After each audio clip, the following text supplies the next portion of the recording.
हमारे चैनल पर नए आए हैं तो हमारे चैनल को सब्सक्राइब करना ना भूलें। आपका धन्यवाद। एक सुंदर जंगल में एक आम का पेड़ और जामुन का पेड़ पास पास खड़े थे। दोनों पेड़ों पर हरियाली छाई थी और वे अपनी दोस्ती से बहुत खुश थे। जामुन, क्या तुमने ध्यान दिया यहाँ कितनी ठंडी हवा है? हमें यहाँ कितना अच्छा लगता है। हाँ दोस्त, और देखो हमारी छाँव में कितने पक्षी आराम करते हैं। सच में हम दोनों इस जंगल के लिए कितने खास हैं। कुछ समय गुजरता है और आम के पेड़ पर सुंदर और मीठे आम लगने लगते हैं। वहीं जामुन का पेड़ अब भी बिना किसी फल के खड़ा था। आम का पेड़ अब अपने रसीले फलों के कारण और भी आकर्षक दिखने लगा था। लोग और पक्षी उसके पास आने लगे।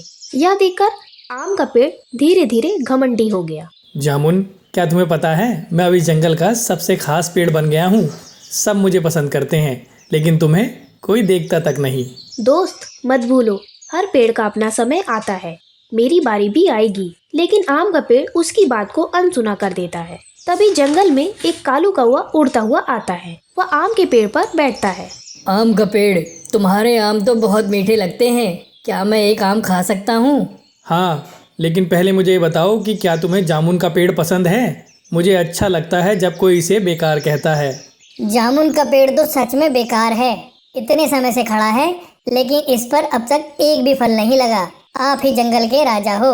यह सुनकर आम का पेड़ खुश हो जाता है और जामुन का पेड़ अंदर ही अंदर दुखी हो जाता है।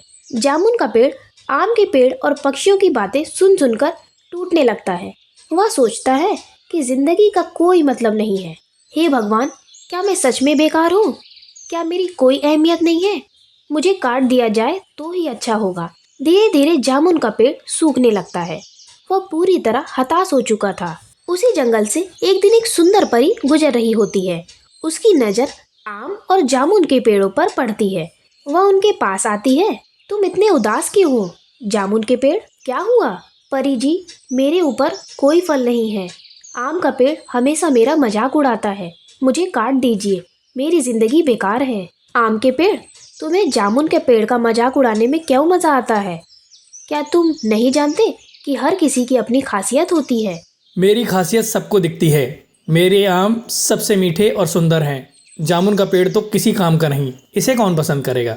यह सुनकर परी को बहुत गुस्सा आता है। परी अपनी जादुई छड़ी घुमाती है और तुरंत ही जामुन के पेड़ पर काले रसीले जामुन लग जाते हैं। जामुन का पेड़ खुश होकर, थैंक यू परी जी, अब मैं भी सुंदर और फलदार बन गया हूँ। यह देखकर आम का पेड़ जल भुन जाता है। परी, यह सब गलत है।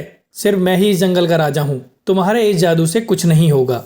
आम का पेड़ गुस्से में अपनी शाखा से परी पर वार करने की कोशिश करता है। परी को आम के पेड़ का यह व्यवहार देखकर और भी गुस्सा आता है। तुम्हारे घमंड और बुरे व्यवहार की सजा मिलेगी।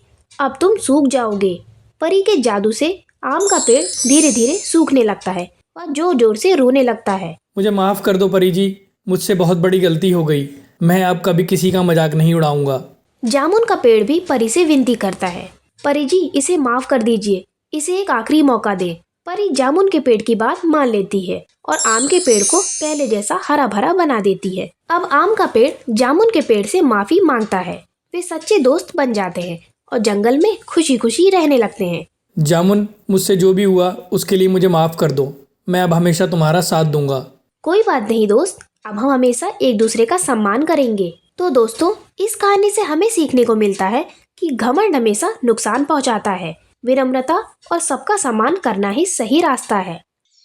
दोस्तों, आपको हमारी आज की कहानी कैसी लगी? हमारी कहानी को लाइक करें, कमेंट करके अपनी राय हमें दें। आपके कमेंट और लाइक हमारे हौसले को बढ़ाते हैं। अगर आप हमारे चैनल पर नए आए हैं तो हमारे चैनल को सब्सक्राइब करना ना भूलें। आपका धन्यवाद।